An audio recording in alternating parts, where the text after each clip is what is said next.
Para você que está nos canais no Facebook e também no YouTube da 100,5 da Venceslau FM, meu convidado é Vicentini Gomes, que é escritor, ator, cineasta com quase meio século de carreira, bem-sucedida, condecorado com muitos prêmios no teatro, cinema, televisão, escreveu peças para o teatro, roteiro para filmes, séries para televisão. Nós já fizemos uma entrevista para o rádio, tá, em 100,5, e ele veio trazer aqui para Presidente Venceslau como escrever uma obra de ficção, que é uma coisa levada ao público, para as crianças mesmo. Todas as faixas etárias, desde o primeiro ano até a universidade. Quer dizer, se o pai quiser... Pode participar também. Entrar na onda que o filho vai levar para casa, né? Exato. Aliás, a coisa mais... Antes de a gente conversar um pouquinho sobre a sua carreira, eu fico muito feliz quando um pai, um filho, uma mãe, uma filha entram num projeto de escola juntos. É maravilhoso, né? Você sabe que uma vez eu fui chamado meu filho fez a EITEC. Ele Sim. Um dia chegou assim, trabalhava, ele fez várias séries quando ele era... Eu não deixava, a Globo chamou, o SBT chamou, eu não deixei ele ir, porque eu sei como funciona lá dentro. Então ele trabalhava na minha produtora. Então ele fez várias séries para criança, né, históricas, filmes históricos. E um dia ele falou: pai, eu não quero brincar mais disso. Isso me toma muito tempo. Eu quero estudar eletrônica. Filho, você escolhe seu destino, você que sabe. Aí ele foi, prestou exame vestibular na EITEC, passou em 5º lugar lá na escola dele, que era uma das mais difíceis. E um determinado dia, no 2º ano, uma professora me chamou: olha, está todo mundo assustado com o seu filho lê 2 livros por semana, mais os que tem que é obrigado aqui na escola. Você obriga ele? Eu falei: não, ele lê porque ele quer. Aí chegou no 6º mês e ele falou: pai, eu não quero aquilo lá. Eu falei: agora você vai terminar? Porque se um dia, ou na televisão, ou no cinema, ou no teatro, você precisar montar um refletor, ou vou precisar afinar um refletor, você vai saber como fazer, porque você tem uma escola que você está estudando isso aí. Se você precisar montar um cabo de luz, você vai saber fazer, entendeu? Ele terminou, falei: termina, faça o curso técnico, o curso acadêmico, faça com primor, o curso técnico faça para passar de ano, que não é o que você quer, e depois você vai estudar artes cênicas. Ele foi estudar artes cênicas na faculdade e depois terminou, está indo gerenciar uma produtora de cinema no México. Olha só como é que as coisas... Eu fui chamado porque as professoras ficaram assustadas que ele lia 2 livros por semana, mais os livros que tinha que ler. Falei: desde criança ele lê, né? Então, é uma coisa fantástica. Quando você tem conhecimento, quando você tem sede de conhecimento, isso é muito bom, né? Você está com mais de meio século de trabalho. De trabalho. Teatro... E um pouquinho mais de vida. De vida. Teatro, cinema e televisão, né? Eu acho que você gosta dos 3, né? Cada um tem o seu tempo, cada um tem a sua linguagem, cada um tem a sua forma de interpretar quando eu estou interpretando, forma de dirigir quando eu estou dirigindo e forma de escrever diferente quando eu estou escrevendo. O teatro é dramaturgia, o esqueleto de teatro é diferente. O cinema é roteiro, teatro é texto, é dramaturgia. Aqui é dramaturgia também, mas é roteiro, a forma de contar é diferente. O cinema se escreve página a minuto.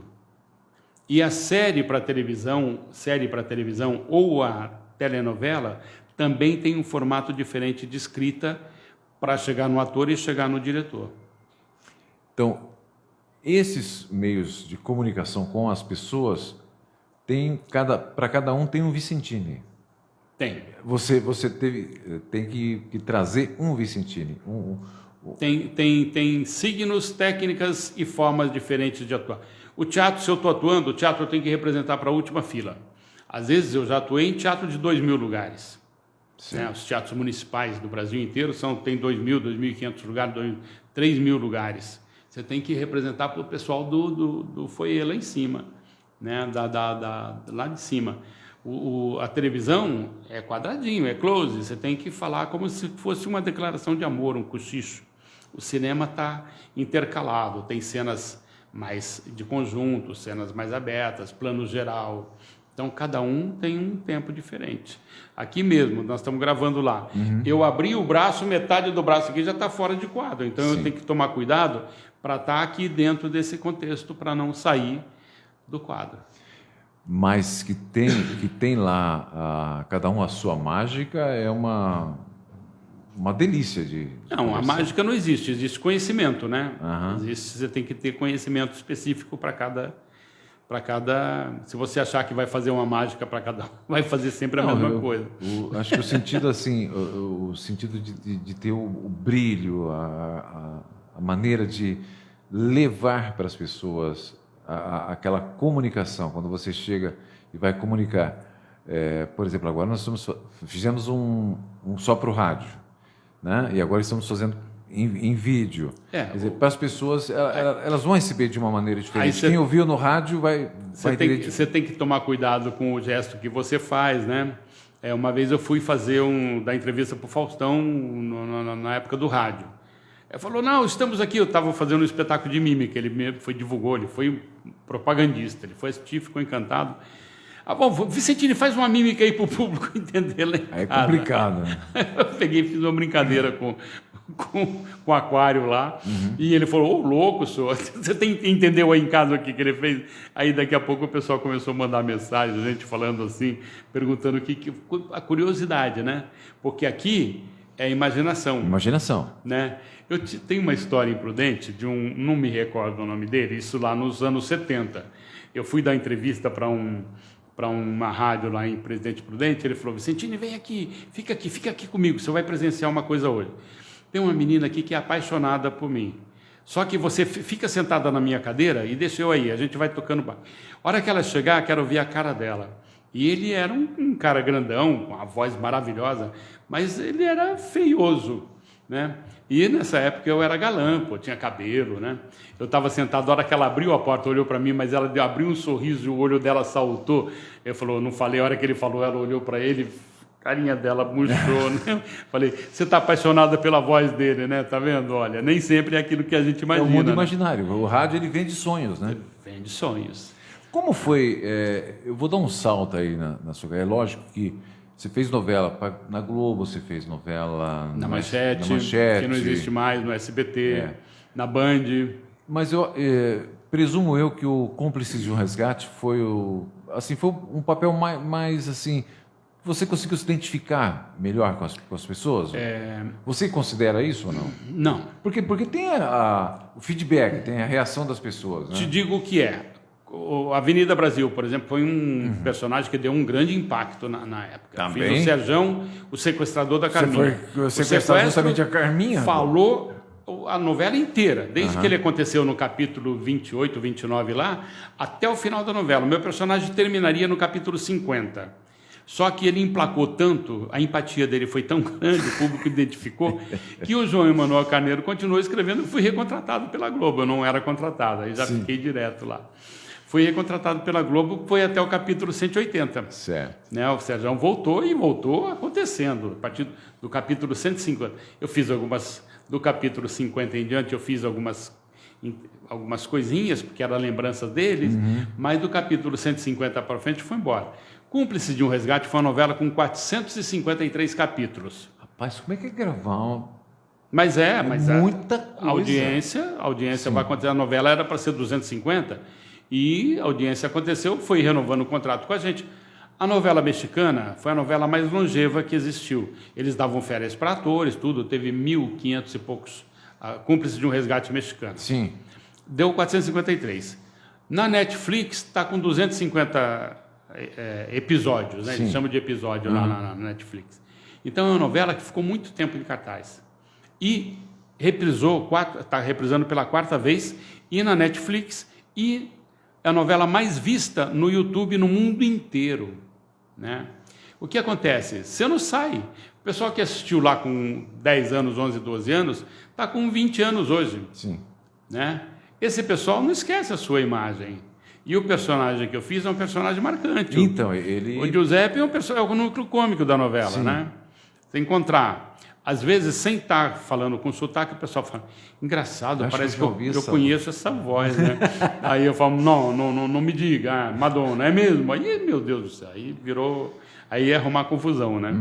Mas é assim, então o personagem carismático, né? E a parceria com a Bárbara Bruno, que faz a Fiorina, e a Miriam, a dona Nina, a Miriam, né? Ficou fantástico. Nós tivemos uma coisa que dificilmente você tem em novela, né? Você criar essa empatia com todos os personagens do núcleo. Tinha o Giovanna Venturini, que era o anãozinho, né? Fazia o sapateiro comigo lá.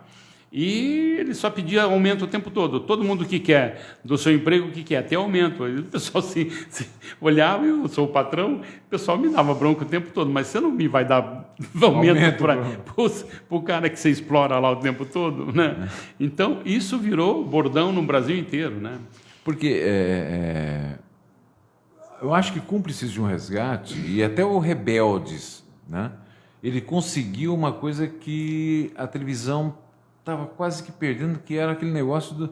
Se você fizesse um vilão na novela, você não podia sair de casa. Tinha ator que não, apanhava das pessoas na rua, né? Literalmente.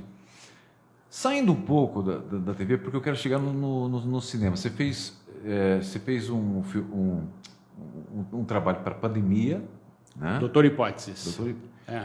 Como que emplacou no mundo inteiro, exceto no Brasil ainda. Exceto no Brasil ainda. Ainda. Quem sabe não porque vai entrar, a hora que entrar em circuito aqui, eu tenho certeza que isso vai acontecer. Tá? Então, agora eu acho que outubro, novembro entra em circuito aqui. Quando você começou a fazer?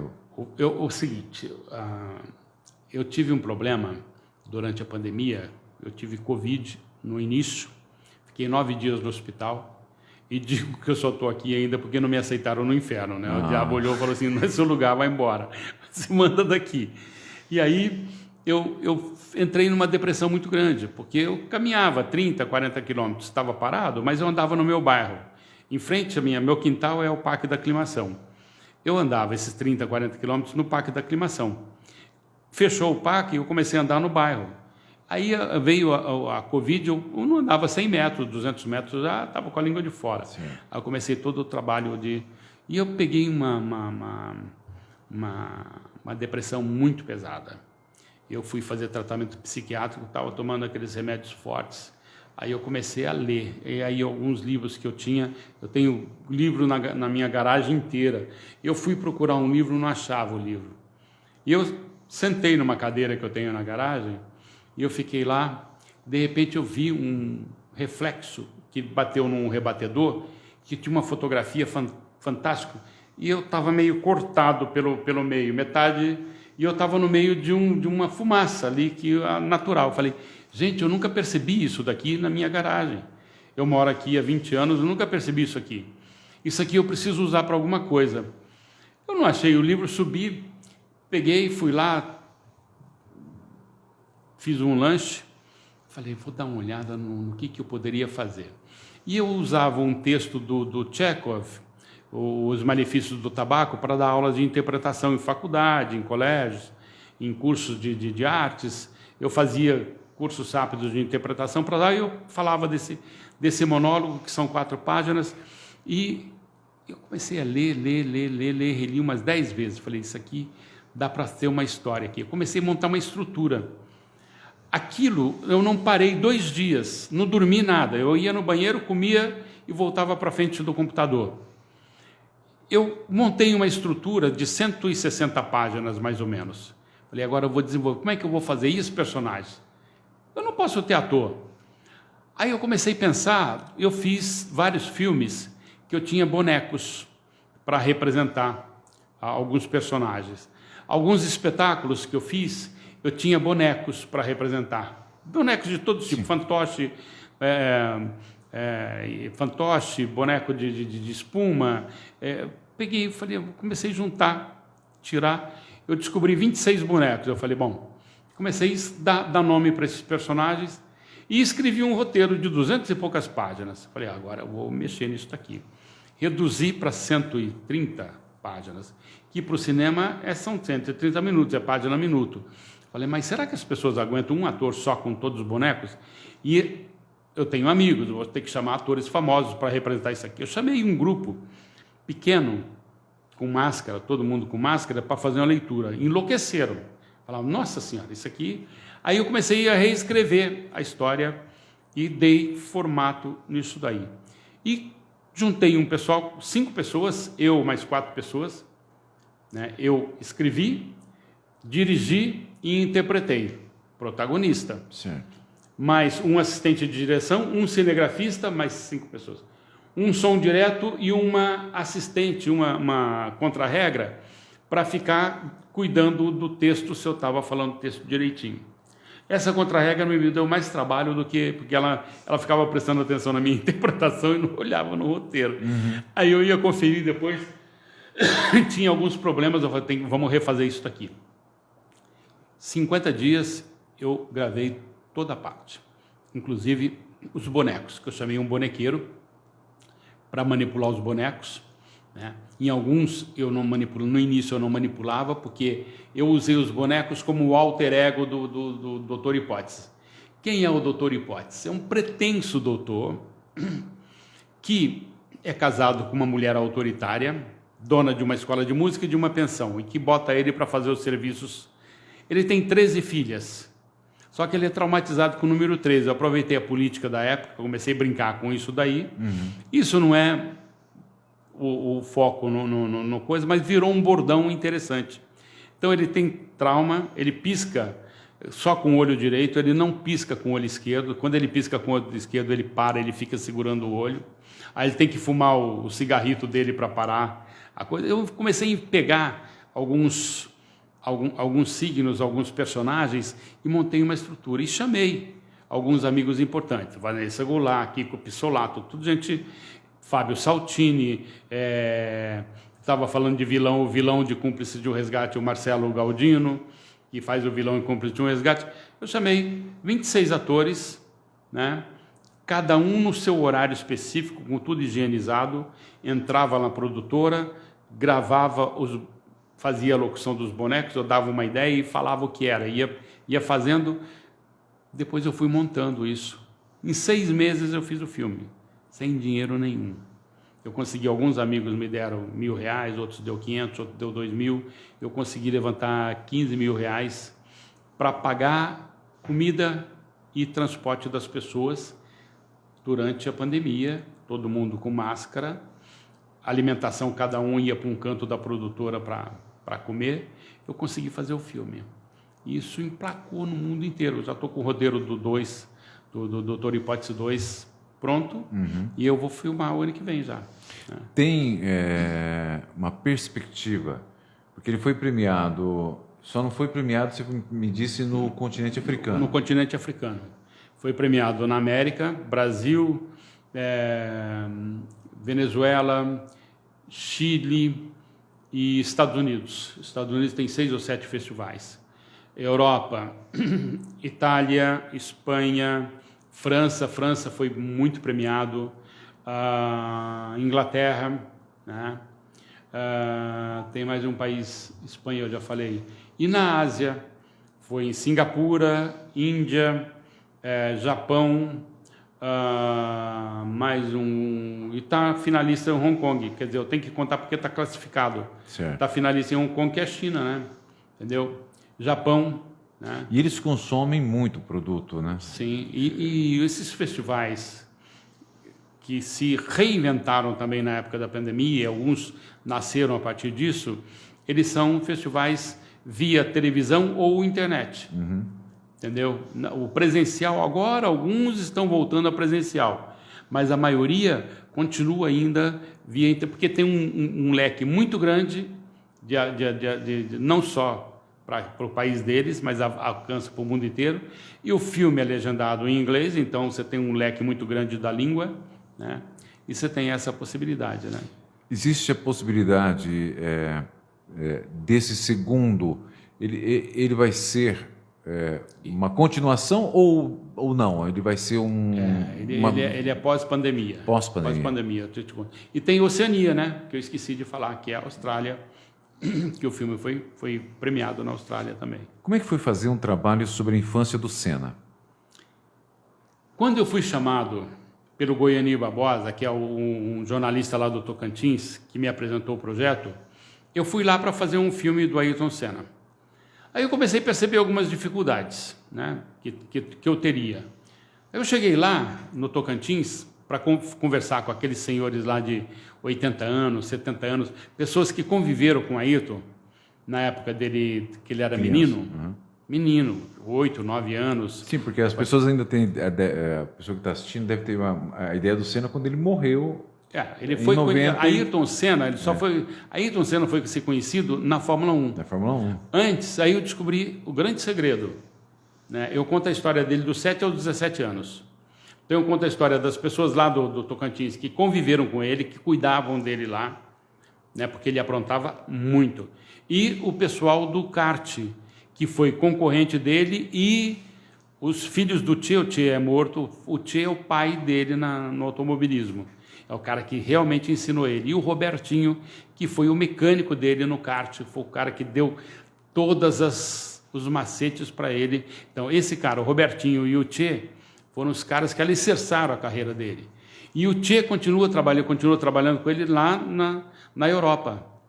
Tanto na Fórmula Ford, as fórmulas da Europa, até ele entrar na Fórmula 1. Certo. E ele continuou ligando para o Tchê todas as dificuldades que ele tinha. Então, eu descobri que ninguém conhecia, ninguém sabia quem era o Ayrton Senna. Mas era o Becão, piloto, não, aí era o Becão e o Beco. No kart era o Beco. Quando ele era na infância era o Becão. Eu falei, mas por que Becão? Era porque ele jogava mal futebol, ele gostava de jogar futebol? Não sei se é por isso não, mas a família chamava ele de Becão ou de Beco. Então, eu conto a história do Becão e do Beco, que ninguém conhece, nem a família conhece essa história aí.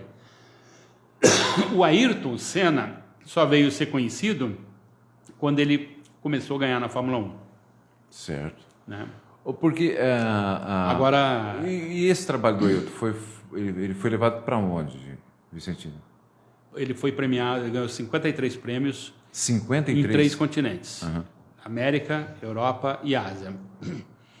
E hoje mesmo eu recebi um festival do Japão que quer... Com licença. Desculpa, que é o filme. Mas eu já não está mais na minha mão, aí está na mão do distribuidor. Certo. Agora, mas no Japão ele é Ele é idolatrado. É uma loucura. A Argentina é mais do que no Brasil. Na Argentina ele é mais do que o Fangio, que é o pai do automobilismo, o maior campeão de todos os tempos. Porque o Ayrton, aí a gente fala porque nós conhecemos o Ayrton piloto. Né? Além de ser um excelente piloto, um cara obcecado por vencer, ele tinha não importa o carro que você desse para ele, né? Ele queria vencer. Queria vencer. E quem tivesse um carro melhor tinha que dar o melhor de si também, porque mesmo com um carro inferior, às vezes no braço ele levava a vitória. Mas ele ensinou um pouco o público brasileiro, na minha lembrança do Ayrton, primeiro nesse negócio até nós comentamos aqui em off, de receber o não aceite, corre atrás dos seus sonhos, né? Porque quem era Ayrton Senna para ser um campeão de Fórmula 1? Se você comparar, né, a questão de grana, porque você precisa ter muita grana para entrar na Fórmula 1. E a questão também dele como encarar um tipo de trabalho, seja ele qual for, né? Se você é ator, se você é produtor, faça o melhor de si, dê o melhor de si para você ser o cara. E a questão de brasilidade, patriotismo. Tinha uma outra coisa que eu aprendi no filme: a fé dele era irretocável, a fé dele era uma coisa espantosa, entendeu? E não era só com um carro, não. Porque lá na fazenda ele pegava a moto e saía que nem doido para tudo quanto é lado. roubou o avião do pai dele 2 vezes, uma vez com 9 anos, outra vez com 10 anos.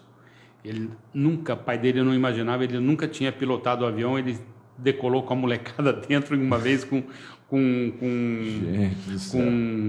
um funcionário dele. O funcionário falou, eu não sabia o que era. Ele falou, você entra aí e coloca o cinto. Eu achei que era enfeite aquele negócio de colocar o cinto. Você fala isso, você morre de rir, né? Porque a ingenuidade e a inocência dele, né? Ele saiu voando, que podia ter caído o avião. Ele saiu voando, saiu de Almas, saiu de Taipas, foi para Dianópolis. Meu né? Deus. E o pai dele correndo atrás dele. Um dia ele quis ver um morro lá, que ele mediu quantos pés tinha o morro, ele decolou, foi lá, deu uma volta e decolou o pai dele, 9 anos de idade. Os animais. Ele pegava os animais e saía em disparada. Baco dentro do rio. Ele ficava observando o rio, a tangência das águas, como que fazia aquela curva. Ele pegava os animais e ele ficava observando. Avestruz, né? Avestruz, ele ficava observando como que os bichos faziam, corriam e como que faziam as curvas, né? Aliás, eu vou contar um achômetro meu, tá? Mas o ator, quem atua igual você, e escreve, quando você escreve, você está dando vida a alguém, a alguma coisa. Quando você atua, você está dando vida a alguém. Vocês veem o mundo de uma maneira diferente que nós, não é verdade? Tem coisas que passam despercebidas por mim aqui nesse estúdio que por você não passa. Uma vez eu estava fazendo um filme em Botucatu, para a Unesp, com a TV Cultura, em parceria com a TV Cultura. Consciência na Cultura, um projeto fantástico. E tinha um amigo meu, um psicólogo, que ele estava desempregado, e ele era forte. Eu falei, Vicentini, me leva, eu preciso ganhar algum dinheiro. A mãe dele fazia minha assessoria de empresa. Eu falei, Camarão, o apelido dele é Camarão. Você vai, eu preciso fazer serviço para sal. Você ajuda a carregar carro? Eu disse, não, pode contar comigo. E ele era fortão. Então tá bom. E estava indo, de repente passava, gente, olha que fotografia que maravilhosa, olha o reflexo. Ele olhava assim e falava assim, eu estou olhando um monte de eucalipto, um monte de folha ali, eu não estou vendo nada de bonito. Essa beleza que você está achando, eu não estou achando nada. Eu falei, porque você não tem sensibilidade, você é psicólogo sem sensibilidade. Ele olhava para mim assim e falava, acho que eu vou precisar fazer terapia depois desse estágio com você aqui. Né? Você manteve um contato aqui em Venceslau para apresentar como escrever uma obra de ficção. Quero que você fale sobre o projeto e depois como é que foi esse primeiro contato com as pessoas aqui em Venceslau. Olha, o projeto para mim, eu estou fazendo ele entre alguns trabalhos, né? Eu tive que deixar de fazer uma novela agora por conta de trabalhos que eu vou fazer com cinema a partir de dezembro, que eu praticamente emendo 2 anos aí fazendo cinema. E tem a distribuição desses filmes que nós falamos há pouco. E esse projeto aí me encanta porque eu vou às escolas, eu tenho um prazer imenso de conversar com a garotada, que eles vêm pensando no Giuseppe ou pensando em algum personagem que eles assistiram na novela. Eles saem com outra visão, eles saem com um livro na mão, um livro autografado, que é diferente você ter um livro autografado pelo autor, e é diferente você vivenciar uma história, você fazer um laboratório de vivenciando uma história e sair de lá e falar, poxa, eu quero ser... Tem um amigo que é coordenador de uma escola, ela queria ser atriz, a menina, adolescente, 10 anos, 11 anos. Aí ela foi assistir. Ele falou, e aí? Eu peguei e passei o nome de alguns amigos que tem escola lá em São Paulo. Falou assim, pai, acho que eu quero ser escritor agora, eu não quero mais ser atriz, não. Então, isso é fantástico, né? Quando você percebe que você plantou uma sementinha, que você botou uma minhoquinha no cérebro das crianças, dos adolescentes, que fala, vai mexer nisso daí, vai mexer com a imaginação, vai mexer com a criatividade, vai mexer com o conhecimento, vai buscar conhecimento, isso é fantástico, né? Mesmo que essa pessoa não se transforme numa atriz, essa semente que você plantou, ela vai carregar pro resto da vida e isso vai florescer. Vai escrever uma carta. Até numa culinária, fazer flores. Isso vai escrever uma receita diferente, vai escrever um poema de alguma coisa. Né? A educação do filho vai ser diferente. Né?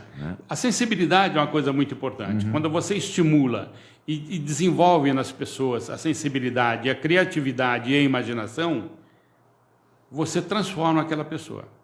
Você dá outro patamar de vida e de conhecimento para aquela pessoa. Estimula nela a vontade de ler um livro, né?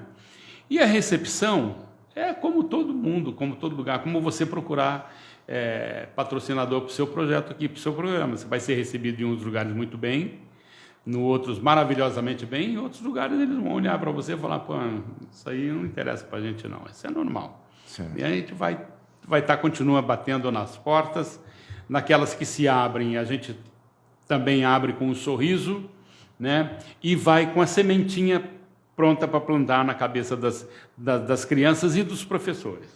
Aquelas que não, a gente fala, bom, fique com paz, fique com Deus e vamos embora, vamos tocar. Mas você vai retornar aqui em Venceslau em setembro. Setembro a gente volta. Para dar continuidade.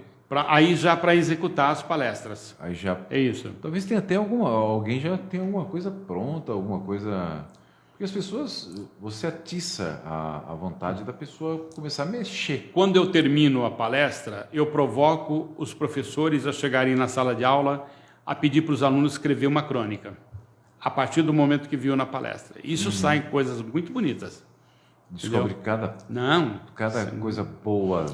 Às vezes, aquelas pessoas, aquele aluno quietinho, que ficava quietinho lá, se revela como um grande com um poder criativo fantástico. Um autor, não um ator, mas talvez um autor de primeiríssima qualidade. Escritor. É escritor. E outra, a nota maior de corte no vestibular hoje é a redação, né? Se você Aliás, chega, em qualquer lugar, né? Qualquer lugar. Se você chegar para vir aqui, pede. Eu sempre lá na produtora, quando eu vou fazer entrevista com as pessoas, eu peço para escrever uma carta pedindo autorização para filmar em algum lugar. É onde eu vejo as pessoas, o que eu tenho ou não. Não é novo para você, e eu acho que é mais um marketing. Alguém fez um marketing. Mas o que mais me impressionou uma vez foi numa Copa do Mundo, e eu não me lembro qual foi a Copa do Mundo, não sei se foi de 14, 18, eu não lembro. Que o uruguaio, o Cavani, ele escreveu uma carta para ele. Pequeno. Oi, eu estou falando com você está com 4 anos de idade, 6 anos de idade, tal. Você que tem que colocar 6 cobertores para não morrer de frio. Não se preocupe, deu certo. Entendeu? Quando você for jogar naquele campo cheio de lama, com muito frio, com muita chuva, tal, fica tranquilo, porque deu certo, eu estou aqui muito bem. Tal. Eu achei... Eu não conhecia. Se foi um projeto de marketing, o cara que fez o marketing de escrever, não para o futuro, mas para o passado, eu achei fantástico. Não, de rememorização, né? Esse livro que tem, o último que eu lancei, o Vaca Fumaça, quando eu falo com as crianças, coisas que eles não... Você vai saber o que eu estou falando, talvez o João nem saiba mais disso daí. Eu tinha um diário. Sim. A gente tinha um diário. Tinha professores que estimulavam a escrever diário. Eu escrevia diário. E esse último livro, A Vaca Fumaça, eu li um diário cheio de orelha. O pessoal que está em casa não sabe o que é orelha. A gente passava a mão aqui para folhear o caderno. Aqueles cadernos que tinha várias páginas coloridas, folheava, ia fazendo aquelas orelhas, ia ficando torta aqui, né? Então, cheio de orelha, eu comecei a ler e eu parei em uma que eu conto uma história que eu vivi. Que eu levei um carreirão de uma vaca e me sobrou uma cicatriz aqui que rasgou meu calção, o pessoal ficou tirando sarro. Falei, isso aqui dá um livro. Olha só. Isso aqui dá um livro. Eu peguei, comecei a escrever. 3 dias depois eu tinha uma estrutura do livro montada. Falei, agora deixa aqui que vamos desenvolver. Vamos trabalhar com técnica, com desenvolvimento aqui. Tem um livro. Eu fiz primeiro para ilustrar, né? E depois eu descobri que prefeitura e estado não compra livro para ilustrar. Sim. Só compra livro com ilustração pronta. Aí eu liguei pro ilustrador, falei, vamos mexer nisso aqui. Eu mexi numa estruturinha da coisa. Então, um livro que ele tem 2 versões, né? Que, na verdade, tem 6 livros que são 7. Então, tem livro que está com a ilustração. E é assim, com um livro de um diário que eu tinha. E hoje o pessoal não faz mais. né? Eu vou chamar o Danielzinho aqui para dar o pause aqui para a gente. E enquanto ele chega aqui, eu quero te agradecer muito por você ter dedicado o seu tempo precioso vindo aqui conversar com a gente. Espero que você volte, que nós possamos ter a oportunidade de conversar um pouquinho mais e falar desse senhor aqui que fez sucesso na novela Avenida Brasil, trabalhou em Joia Rara, Cúmplices de um Resgate do SBT, né? Trabalhou Globo, SBT, Manchete eu fiz Cananga do Japão, a história de Ana Raiza Trovão, né? E aí fui contratado 1 ano para fazer um programa dominical lá, que com a saída do Jamon Jardim não ficou, fiquei contratado lá. Como eles me pagavam, me davam um apartamento de frente para eu fiquei lá tranquilo no Rio de Janeiro. Né? Fiquei com o espetáculo Confidências de um Espermatozoide Careca em cartaz. Fiquei 1 ano no Rio, até que um momento a Globo me chamou de volta. Eles falaram, não, mas existe a possibilidade de um programa. Eu fui fazer a série Leandro e Leonardo na Globo. Sim. Né? E aí... Que é muito bom. Que foi muito bom. Foi maravilhoso. Querido, muito obrigado pela sua presença aqui. Eu que agradeço e estou sempre às ordens.